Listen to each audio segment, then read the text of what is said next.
tak pernah meninggalkan perbuatan tangan-Mu.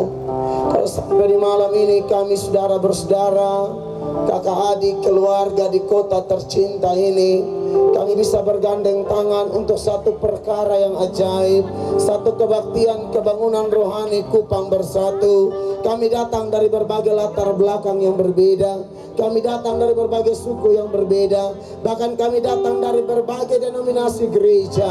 Ada banyak darah di sini, ada darah Rote, darah Sabu, darah Alo, darah Timur, darah Manado, atau darah Jawa, atau darah apa saja. Tapi yang kami tahu, dalam darah Yesus Kristus kami telah dipersatukan. Dalam darah Yesus kami adalah keluarga, dan oleh karenanya malam ini hamba berdoa dalam nama Yesus. Roh Kudus bekerja dengan dahsyat, jamah setiap hati ya Tuhan, dari kursi paling depan sampai kursi paling belakang. Hamba berdoa di dalam nama Yesus Kristus, tidak ada satupun kami malam ini yang kembali dengan kosong, tapi kami kembali dengan jamahan yang spesial. Kami kembali dengan membawa firman Allah. Kami kembali dengan satu kepastian bahwa dalam Yesus Kristus ada kepastian keselamatan. Dan oleh karenanya hamba berdoa dalam nama Yesus, sejauh suara hamba dapat didengar, Roh Allah jamah, sehingga malam ini orang bisa tahu bahwa di bawah kolong langit ini tidak ada nama lain yang olehnya orang beroleh selamat. Hanya satu nama, nama di atas segala nama, nama Tuhan Yesus Kristus. Tolong hamba-Mu Tuhan, hamba tidak lebih baik dari siapapun. Sampai malam ini hamba sadar benar bahwa kalau hamba bisa bicara firman Allah, ini hanya anugerah. Dan oleh karenanya Tuhan, urapilah setiap huruf kata kalimat yang akan disampaikan malam ini, supaya kami semua yang datang, kami percaya, kami beriman bahwa di tempat ini ketika 2-3 orang berkumpul dan sepakat, Yesus ada di tengah-tengah kami, Yesus ada di lapangan Polda. Dan kami percaya malam ini yang lemah dikuatkan, yang sakit, bagi Tuhan tidak ada yang mustahil. Kalau Allah mau menyembuhkan, Allah sembuhkan dalam nama Yesus Kristus. Kami yang berdosa diampuni, kami yang jatuh diangkat kembali, kami yang ragu-ragu, kami yang bimbang, kami yang tidak punya kepastian, malam ini kami diberi kepastian Tuhan. Mari berkaryalah, beracaralah, urapi hamba-Mu ini Tuhan. Kasihani hamba-Mu, biar hamba-Mu jadi berkat bagi semua kami yang hadir malam ini. Setan tidak senang waktu Injil disampaikan, setan tidak suka kalau nama Yesus diceritakan.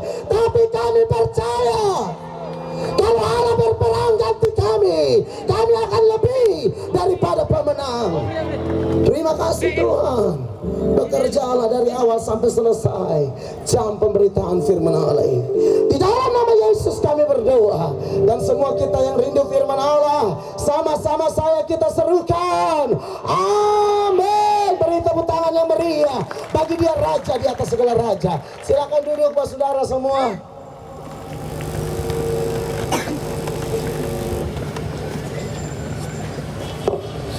Baik, shalom.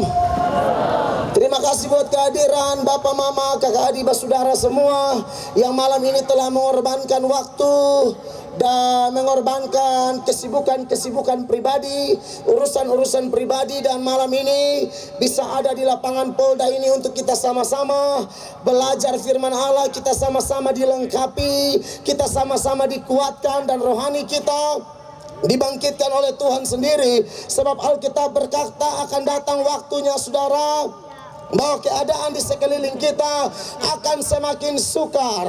Ada krisis dalam berbagai bidang. Di sisi yang lain keterangan firman Allah terlampau jelas bahwa menjelang akhir zaman, artinya menjelang kedatangan Yesus yang kedua kali, yang kita tidak tahu kapan Yesus akan datang. Tetapi waktu-waktu yang sedang kita jalani ini adalah zaman akhir, yaitu zaman antara kedatangan Yesus yang pertama dan kedatangan kedatangan Yesus yang kedua. Kita sedang menjalani masa-masa ini. Alkitab memberi keterangan bahwa akan ada kesulitan-kesulitan. Alkitab memberi keterangan bahwa orang percaya akan mendapatkan tantangan. Tapi saya mau bilang sama saudara, kita yang hadir malam ini, percayalah bahwa engkau tidak sendiri. Percayalah bahwa Tuhanmu tidak pernah meninggalkan engkau. Percayalah bahwa Dia berjanji, penyertaannya sempurna, dan janjinya pasti tidak berubah. Karena firman Allah berkata, Tuhan Yesus tetap sama kemarin,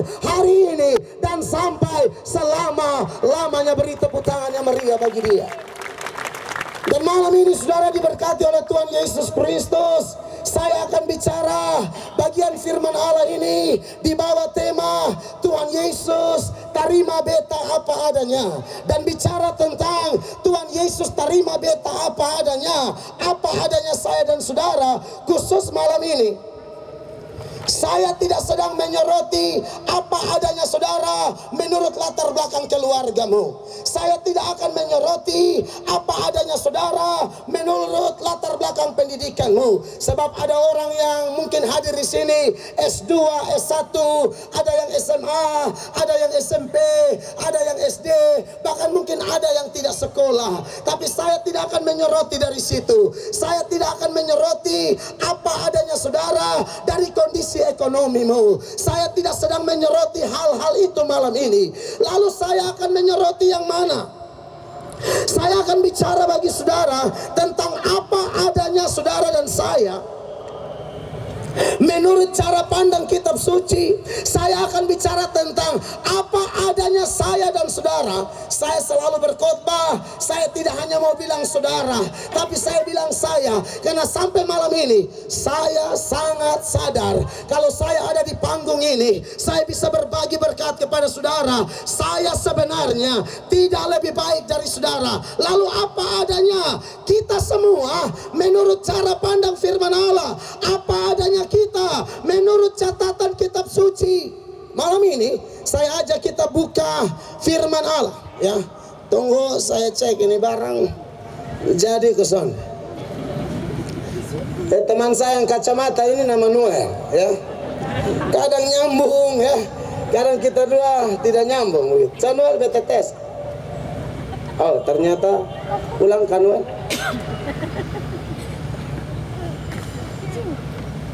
Oh, ternyata ada yang salah. Jadi Kanuel mesti pakai. Oke. Tidak ada persoalan. Mungkin Kanuel yang mesti membantu saya. Apa ada unsur kesengajaan di sini? Hanya Tuhan yang tahu. Haleluya. Galatia pasal 3 ayat 10 sampai ayat 13. Kita akan baca silih berganti. Bapak mama kekasih Tuhan, mulai lebih dahulu, lalu saya ikut dari belakang. Ayat 13. Katong jumpa di sana, artinya baca sama-sama. Yang paham katakan yes. Orang bilang yes, mah amin. Anda ini amin-amin latan ya mau dong. Kalau ngomong amin bilang yes, bukan amin. Yang paham katakan yes. Itu kan jauh lebih memberi damai sejahtera di hati. Oke, Bapak Mama duluan. 1, 2, 3. Karena semua orang yang hidup dalam pekerjaan Taurat berada dalam tertutup. Sama dengan tulis tertutup orang yang tidak setia pada segala sesuatu yang tertulis dalam kitab Taurat. Ayatnya yang ke-11. Dan bahwa tidak ada orang yang dibenarkan di hadapan Allah karena melakukan hukum Taurat adalah jelas. Karena orang yang benar akan hidup oleh iman. Ayat 12.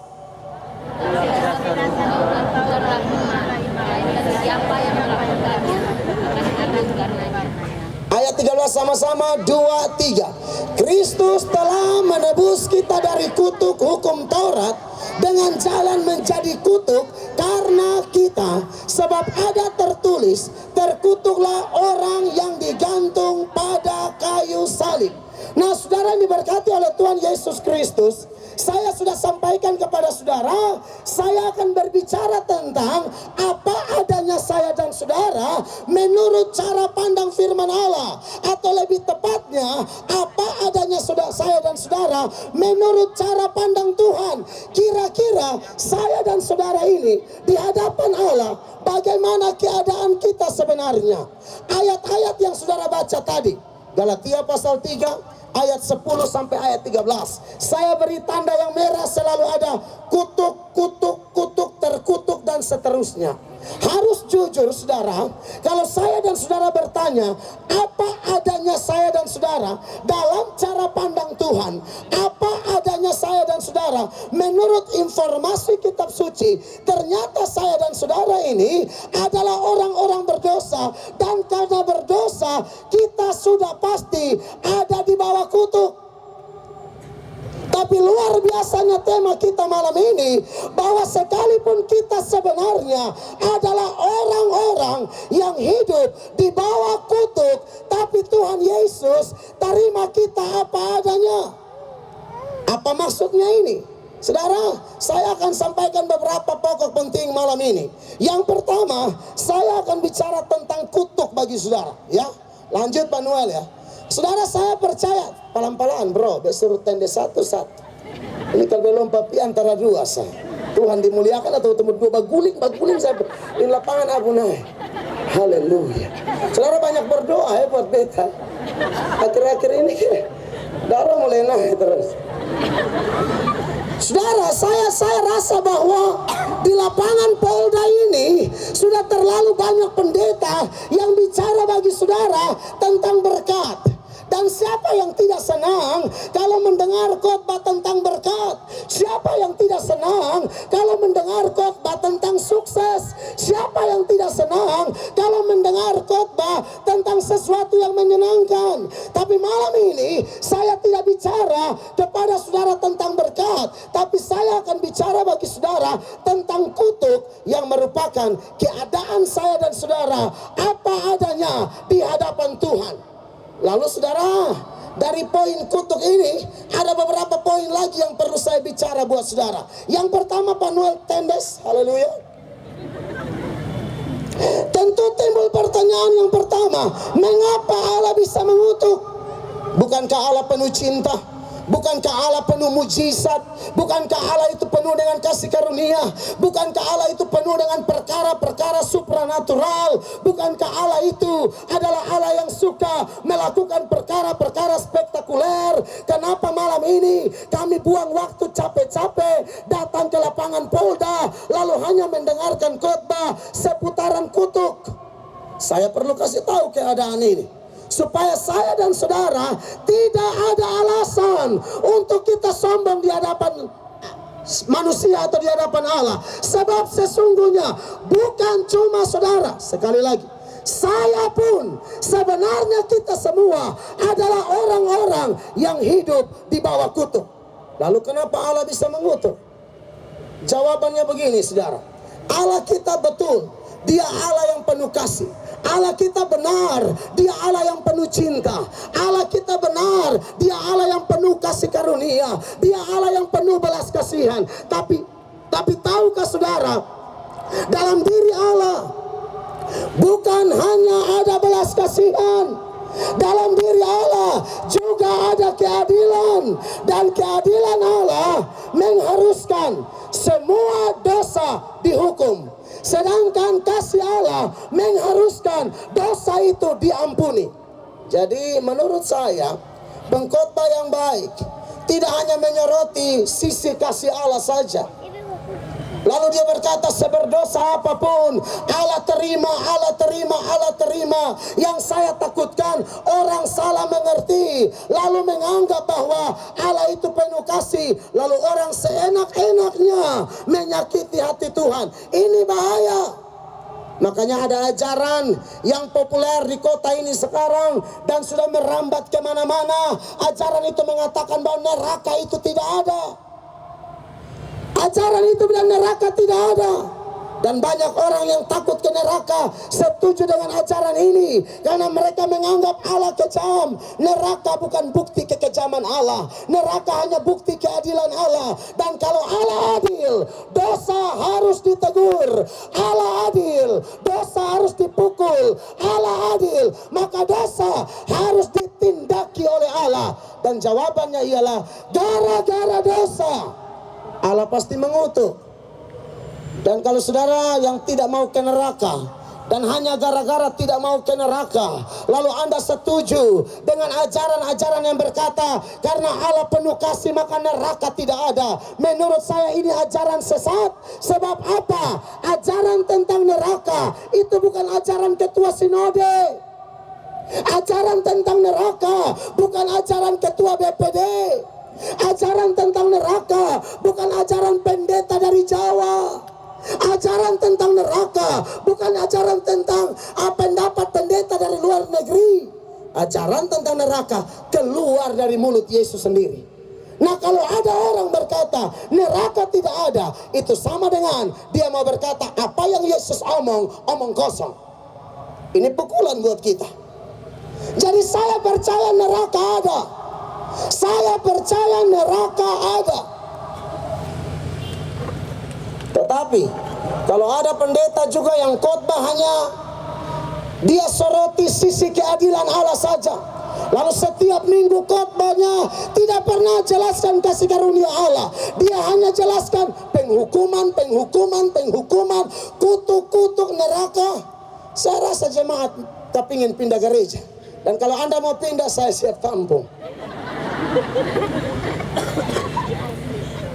Saudara, menurut saya kita mesti jelaskan betul Allah adil, tapi Allah penuh cinta. Jangan hanya soroti satu sisi saja. Kalau hanya bilang Allah adil lalu dia menghukum, ini bahaya. Karena sisi lain Yesus bicara bahwa dia terima orang apa adanya. Bukankah firman Allah berkata, marilah kepadaku yang letih, yang lesu dan berbeban berat. Yesus berkata, aku akan beri kepadamu kelegaan. Membuktikan bahwa Tuhan Yesus terima kita apa adanya. Tetapi di sisi lain dia bicara keras bahwa orang yang melawan dia akan ada di tempat yang penuh dengan kertakan gigi, tempat yang paling gelap yang tidak pernah Anda temui dimanapun di bumi ini. Nah, saudara yang diberkati oleh Tuhan Yesus Kristus, jadi jelaslah malam ini kita mesti soroti kedua hal ini. Dan dalam khotbah saya khotbah secara komplit buat saudara. Saya jelaskan tentang kutuk, tapi saya jelaskan bagaimana Yesus menyelesaikan kutuk itu bagi saya dan saudara. Amin. Poin yang berikut, bagian B dari kutuk. Ya, memang dosa, saudara-saudara, itu selalu menyebabkan kutuk. Itu tak terhindarkan. Ada banyak bukti di dalam Alkitab. Saya tidak tunjukkan ayat-ayatnya, tapi kalau saudara bisa catat lalu baca di rumah itu jauh lebih baik. Karena kalau kita baca, saya rasa waktu kita tidak cukup ya. Ada beberapa contoh, misalnya ya. Saudara lanjut Manuel. Yang pertama, Kejadian 3 ayat 14 dan 17. Saudara bisa periksa di sana bahwa ular dan tanah itu dikutuk gara-gara dosa. Lalu lanjut ya. Kejadian 4 ayat 11 sampai 12. Kain dikutuk karena membunuh Habel, berarti gara-gara dosa. Lanjut. Kejadian 9 ayat 25. Kanaan dikutuk karena di sana adalah pusat penyembahan berhala besar-besaran. Lanjut. Ulangan 27 ayat 15 sampai 26. Saudara bisa catat dan periksa di sana ada sederetan dosa yang menyebabkan kutuk. Lalu ada juga Ulangan 28 ayat 15 sampai 46. Ada macam-macam kutuk karena dosa atau ketidaktaatan. Lalu Hakim-Hakim 5 ayat 25. Kota Meres dikutuk karena tidak ikut berperang. Lalu Galatia 1 ayat 6 sampai 9. Nabi palsu dikutuk oleh Paulus. Dan yang terakhir Matius 25 ayat 41. Kambing-kambing. Ini bukan seperti lagunya Bro Yosi ya. Kambing-kambing di sini bukan kambing, batu-batu kambing. Ini gambaran dari orang Kristen KTP. Ini gambaran dari orang Kristen keturunan. bertahun-tahun dalam gereja, keluarga pendeta mungkin, turunan majelis, tetapi tanya mati di mana? Dia bilang tergantung angin. Mati pakai acara tergantung angin.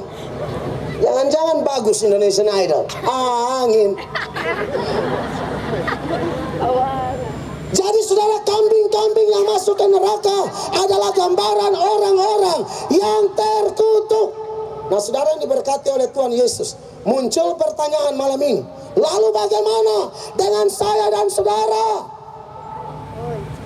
Kalau kita lihat catatan-catatan tadi, ternyata dosa selalu mengakibatkan kutuk. Mau kainnya, tanah, ular, dan seterusnya, selalu berdampak kutuk. Kalau Anda mau tahu apa adanya saudara dalam cara pandang Allah, sesungguhnya saya maupun saudara, kita adalah orang-orang terkutuk. Kenapa? Karena tidak ada kita yang lahir sempurna. Tidak ada kita yang lahir dari malaikat. Bukankah kita ini keturunan Adam dan Hawa? Dan kalau kita keturunan Adam dan Hawa, maka kita dilahirkan, kita membawa sesuatu yang bernama original sin atau dosa asal. Saya sering katakan, anak kambing pasti melakukan kebiasaan kambing. Anak monyet pasti melakukan kebiasaan monyet. Monyet sama dengan kode. Anak tikus akan melakukan kebiasaan tikus. Anak kuda melakukan kebiasaan kuda. Saya dan saudara, anak orang berdosa. Secara otomatis percayalah, anak-anak kita, termasuk anak pendeta, tanpa diajar bikin dosa, dia akan tahu melakukan dosa. Anda dengar ini kalimat.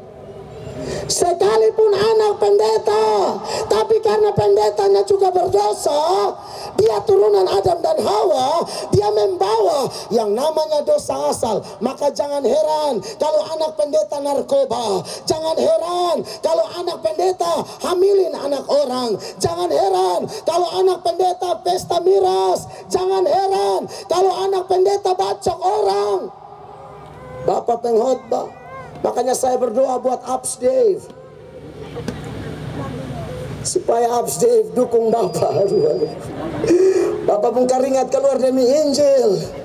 Baru tahu-tahu Abs Dave bawa nona dua, Bapak dua selesai.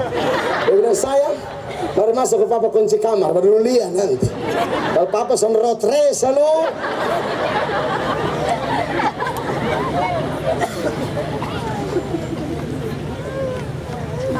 Saudara, siapa saya dan saudara yang lolos dari dosa? Dan saya sudah bilang, dosa ini masalah rohani. Dosa tidak bisa diselesaikan dengan cara jasmani. Misalnya anak maki, lalu cuci pakai sabun. Itu mulut. Menurut saya, cuci mulut anak dengan sabun tidak akan menyelesaikan dosa. Saya mesti kasih tahu sama saya dan saudara, siapapun Anda yang dengar malam ini, karena sound system dan Lexan ada, sangat membantu untuk Anda dengar bahwa saya dan saudara tidak ada yang lolos. Kita semua orang berdosa. Ayat populer berikut ini, Panuel, Roma 3 ayat 23, firman Allah berkata, karena semua orang, ini tidak ada yang lolos. Tidak ada yang lolos tanpa kecuali, termasuk saya yang berkhotbah bagi Anda malam ini. Karena semua orang telah berbuat dosa dan telah kehilangan kemuliaan Allah. Tapi kalau ada di antara saudara yang waktu dengar khotbah ini Anda ngomel-ngomel dan berkata ini Mel Atok, saya tahu bahwa beta adalah seorang pemimpin pujian. Ini Mel Atok tidak tahu bahwa beta doa puasa 3 kali seminggu. Ini Mel Atok tidak tahu beta ini hamba Tuhan luar biasa. Tutup mata, buka mata, dapat lihat sorga. Saudara, kalau ada di antara saudara, waktu saya sampaikan ini, dan saya bicara dengan fondasi yang jelas, saya bicara dengan dasar yang jelas, saya bicara dengan dasar kitab suci, saya bicara dengan dasar perkataan Tuhan sendiri. Sekali lagi, saya tidak akan khotbah dengan pendapat sendiri, tapi saya akan back to the Bible. Kita kembali kepada Alkitab, dan kita lihat apa kata Alkitab. Ternyata, saya dan saudara, Kalau Anda tanya, Yesus terima beta apa adanya. Memangnya apa adanya saya dan saudara? Saya dan saudara orang berdosa semua. Sekali lagi, kalau ada yang protes dan tepuk dada, lalu memandang sebelah mata khotbah ini, dan Anda berkata, sonde tuh, beta orang baik-baik, beta turunan orang baik-baik, beta pun keluarga orang baik-baik, bukankah ada lagu, baik sonde baik, anak timur lebih baik. Saudara, saya mau bilang sama saudara, kalau ada di antara Anda, dan tentu itu bukan saya, karena saya orang berdosa.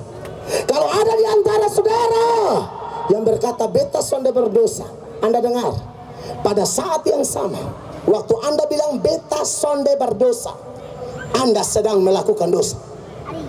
Dengar ini kalimat. Pada waktu Anda bilang beta sonde berdosa, atas nama firman Allah dan atas nama Tuhan, saya mau bilang, Anda sedang bikin dosa. Dosa apa? Waktu Anda bilang Anda tidak berdosa, Anda bikin dosa apa? Anda bikin dosa penipuan. Tipu siapa? Tipu diri sendiri. Mana tipu ayat? Bro, tendes. Bro, ini kalau turun sungguh mati. Kalau sudah bumbu RW senai di ketentuan. 1 Yohanes 1 ayat 8. Saudara dengar ayat ini? Kalau ada Anda yang bilang Anda tidak berdosa, Anda sedang melakukan dosa. Dan dosa itu adalah dosa penipuan. Tipu siapa? Tipu diri sendiri. Ini ayat bilang begini. Saudara lihat ini ayat. Catat, renungkan, baca, dan telan dalam roh. Haleluya. Bisa mengerti telan dalam roh. Baru muncul ini malam selama berkhotbah. Jadi cerna secara baik, kalau rasa son perlu, buang di sekitar teman. 1 Yohanes 1 ayat 8. Jika kita berkata bahwa kita tidak berdosa, maka dengar, kita menipu diri kita sendiri. Jadi aneh kalau ada orang bilang beta berdosa. Beta bukan turunan Adam dan Hawa, Justus dan Paulina. Tidak ada turunan Justus dan Paulina. Yang ada turunan Adam dan Hawa. Kecuali ada manusia lain selain Adam dan Hawa. Di zaman Adam dan Hawa, saya masih bisa talan ludah. Tapi tidak ada informasi bahwa nenek moyang kami adalah bapak segala orang percaya, Justus, dan mama segala orang yang gila. Kacau nih. Jadi kalau Anda bilang, saya juga bilang, kita tidak beromong kosong.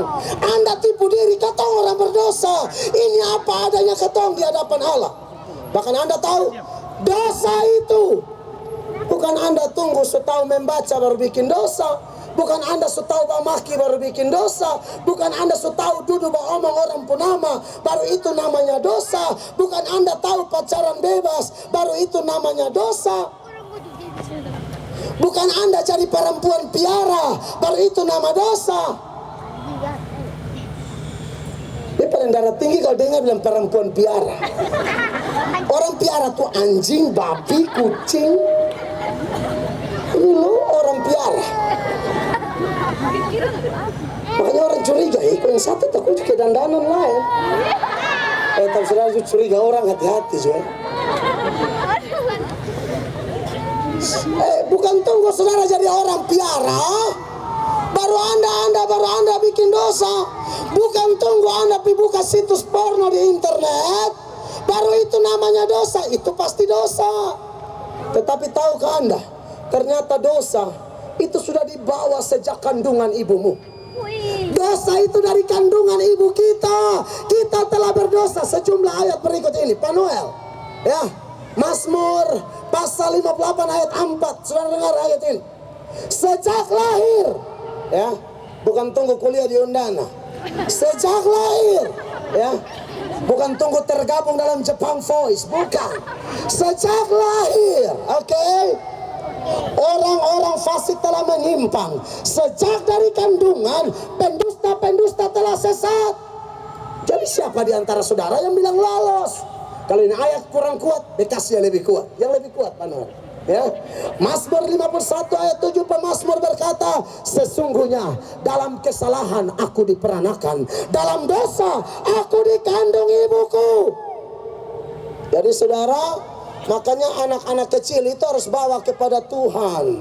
Anak-anak kecil diserahkan kepada Allah. Orang tua yang baik bukan hanya bercita-cita saya rencana anak 12. Hello.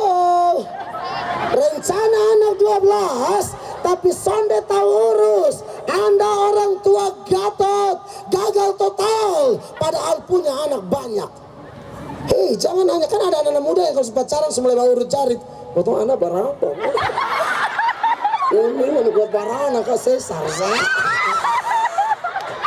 hancurkan.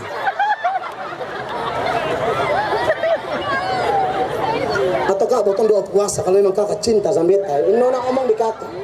Kalau memang kakak cinta sama beta, botong doa puasa. Doa puasa apa saya? Karena mana kalau kakak saya hamil? Biar kakak yang ngidam, beta yang beli ke dondong. Saudara, dengar baik. Saudara, dengar baik. Jangan hanya cita-cita anak banyak, lalu Anda bawa ke Tuhan. Saudara lihat komentar berikut ini, bro, lanjut. Ya, John Calvin, seorang teolog luar biasa. Sudah dia berkata begini, bahkan bayi-bayi, sementara mereka membawa penghukuman mereka bersama-sama dengan diri mereka dari kandungan, bersalah bukan karena kesalahan orang lain, tetapi dari diri mereka sendiri. Lanjut. Ya, karena sekalipun buah dari kejahatan mereka belum muncul, mereka mempunyai benih terbungkus dalam diri mereka. Jadi saudara, saya setuju ya bahwa saudara dan saya harus menyerahkan anak-anak kita kepada Tuhan, karena keterangan Alkitab luar biasa bahwa saya dan saudara dari lahir kita berdosa. Ini apa adanya saya dan saudara. Jadi kalau bicara tentang apa adanya kita, sekali lagi, mungkin malam kedua, malam ketiga saya bisa soroti dari yang sisi-sisi yang lain. Tetapi malam ini kita harus tanya apa pendapat Tuhan tentang saya dan saudara, orang berdosa. Dan kalau berdosa, maka kita selayaknya kena kutuk. Sebab dosa selalu berakibat kutuk. Dosa selalu berdampak kena kutuk. Jadi kalau Anda bertanya apa adanya saya dan saudara jujur saya saja. Tanpa Yesus Kristus kita orang-orang terkutuk.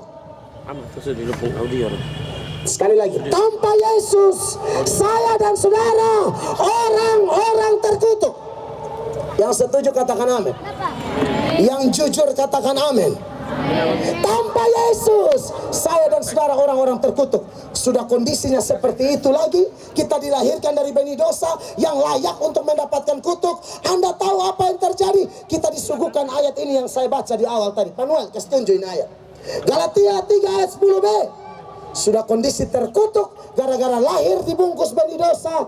Lalu Galatia 3 ayat 10b mengatakan begini, sebab ada tertulis, terkutuklah orang yang tidak setia melakukan segala sesuatu yang tertulis dalam kitab hukum Taurat. Saudara, kita sudah berdosa, sudah pasti kena kutuk. Ayat ini bilang terkutuk orang yang tidak setia melakukan hukum Taurat. Saudara, ternyata sudah dilahirkan dalam keadaan kutuk, dituntut lagi. Kalau tidak melakukan firman Allah, dikutuk. Dan melakukannya seperti apa? Lanjut Panuel, ya. Saudara lihat dalam terjemahan bahasa Inggris New International Version, ada yang merah di situ, ada everyone. Itu bicara tentang, lanjut Panuel, itu setiap orang. Terkutuklah setiap orang yang tidak terus melakukan segala sesuatu yang tertulis dalam kitab hukum Taurat. Saudara yang diberkati oleh Tuhan Yesus, kita sudah berdosa begini macam. Ini ayat yang begini, terkutuk orang yang tidak terus melakukan. Saya soroti ada dua hal. Yang pertama, ya, di sini setia melakukan. Dalam NIV tadi kalau saudara periksa, ada kalimat continue to do. Artinya apa? Terus melakukan. Jadi Anda akan sebut orang terkutuk kalau tidak terus melakukan, tidak terus mengampuni sekali-sekali, tidak terus menerus. Si A Anda ampuni, tapi si B Anda tidak ampuni. Si C Anda ampuni, tapi si D Anda tidak ampuni, maka Anda terkutuk. Karena ayat ini berkata terus melakukan. Bagi Anda yang tidak terus melakukan dalam hal berdoa misalnya, Anda berdoa kadang-kadang, kadang makan berdoa, kadang lupa berdoa saking laparnya. Mungkin saudara terlalu lapar, saudara makan tidak berdoa. Dengar baik, kalau tidak terus berdoa, Anda terkutuk. Firman Allah berkata, renungkanlah firman Allah siang dan malam. Itu Taurat, jelas. Tapi Anda tidak terus melakukannya. Cuma 1 minggu sekali. Hari Minggu baru Anda merenungkan firman Allah. Ini ayat bilang terkutuk. Saudara bayangkan, kita sudah terkutuk seperti itu. Ayat ini bilang terus melakukan. Saudara, kalau sekali-sekali baru melakukan, saya rasa kita semua bisa. Betul, saya jujur. Kalau sekali-sekali melakukan, saya rasa kita semua bisa. Tapi terus-menerus rendah hati, terus-menerus mengampuni, terus-menerus tidak berbohong, terus-menerus setia gereja, terus-menerus baca Alkitab, terus-menerus doa. Saya tidak tahu apakah ada di antara saudara malam ini yang datang dan berkata, Pamel Atok, lu salah. Selama hidup beta sonde pernah berbohong. Selama hidup beta Pamel Atok, beta selalu baca Alkitab tiap hari. Tidak ada hari tanpa tidak baca Alkitab. Setiap hari beta selalu berdoa, beta selalu ampuni. Saya tidak tahu. Tapi saya jujur sama saudara, beta pendeta ada waktu betul lupa, sakit dan bisa baca Alkitab kadang-kadang. Mau urus Alkitab, kau mau urusin gigi, beta pukul kadang-kadang malaria tinggi. Lalu saudara ada bagian berikut saudara, ada everything, artinya segala sesuatu. Jadi bukan cuma terus melakukan, tapi terus melakukan segala sesuatu yang ada di Alkitab. Ini siapa yang bisa? Beta rasa ini terlalu sulit. Terus menerus bukan cuma satu bagian firman Allah, tapi segala sesuatu yang ada di dalam Alkitab. Saya rasa saudara, ini terlalu berat. Terus menerus dan harus semua. Lanjut Pak Noel. Ya. Kalau dalam dunia perjanjian baru, sudah jelas ayat-ayat ini berlaku. Misalnya Matius 5 ayat 44. Tetapi aku berkata kepadamu, kasihilah musuhmu dan berdoalah bagi mereka yang menganiaya kamu. Saudara sedang dimaki-maki, ya. Tuhan Yesus dimaki-maki di Facebook, tapi Anda harus mengampuni terus. Kadang-kadang gereja dibakar, tapi Anda harus ampuni. Jujur-jujur ya, betul orang Kupang ini kan otak soalnya betul. Betul. Dengar yang begitu-begitu ini batang pun darah naik turun. Nah pada saat itu saudara mulai ada kebencian, mulai berdosa. Memang kita diharuskan mengampuni nah. Orang bunuh pendeta apa segala, kita harus mengampuni nah. Tidak boleh tidak. Kalau tidak, terkutuk. Karena tidak terus melakukan. Ayat lain lagi, contoh ya. Matius 5 ayat 8. Tetapi aku berkata kepadamu, setiap orang yang memandang perempuan serta menginginkannya sudah bersinah dengan dia di dalam hatinya. Saya jelaskan ya. Dosa itu tidak selalu harus menyakiti orang. Ada dosa yang tanpa Anda menyakiti orang pun Anda berdosa. Contoh ini ayat, lihat perempuan dan menginginkan. Terjemahan lain sebenarnya lihat perempuan dan bergerak syahwatnya, atau lihat perempuan dengan nafsu birahi. Ya bukan cuma lihat perempuan begini. Kalau lihat perempuan, lalu lihat perempuan berdosa, beta khotbah pakai lakban di mata. Jadi Kupang ini nona-nona lebih suka cari Tuhan daripada nyong-nyong. Ya, lalu mungkin saudara anak muda berkata, weh, kalau saya lihat perempuan saya menginginkan sama tempat pacaran ke mana? Betul, pasti mau dan dia, makanya ya ternyata kalau hanya mau biasa itu tidak berdosa. Tapi kalau mau disertai nafsu birahi, pikiran kotor, itu berdosa. Sekalipun Anda tidak pergi perkosa dia, Anda tidak pergi paksa dia, hanya menginginkan dalam hati, Anda sudah berdosa. Ternyata berdosa tidak harus selalu berkaitan dengan menyakiti orang lain. Anda sudah negatif thinking dengan tetangga pulang di auto, saudara, ya orang jelingkuh. Kalau betul, tetap Anda salah, karena kita berkata teguran nyata-nyata lebih baik. Tapi sonde betul, Anda lebih berdosa lagi. Sekalipun Anda tidak pirui dia rambut, lu ini orang piara, lu tahu yang piara lu sama dia punto. Dengar baik, Anda tidak pirui dia pun kepala, Anda hanya curiga dia karena piara dia, Anda punto. Dengar, Anda sudah berdosa. Ternyata saudara, saya kenapa angkat ini? Supaya saya mau lihat di antara saudara, siapa yang berani berdiri dan berkata, beta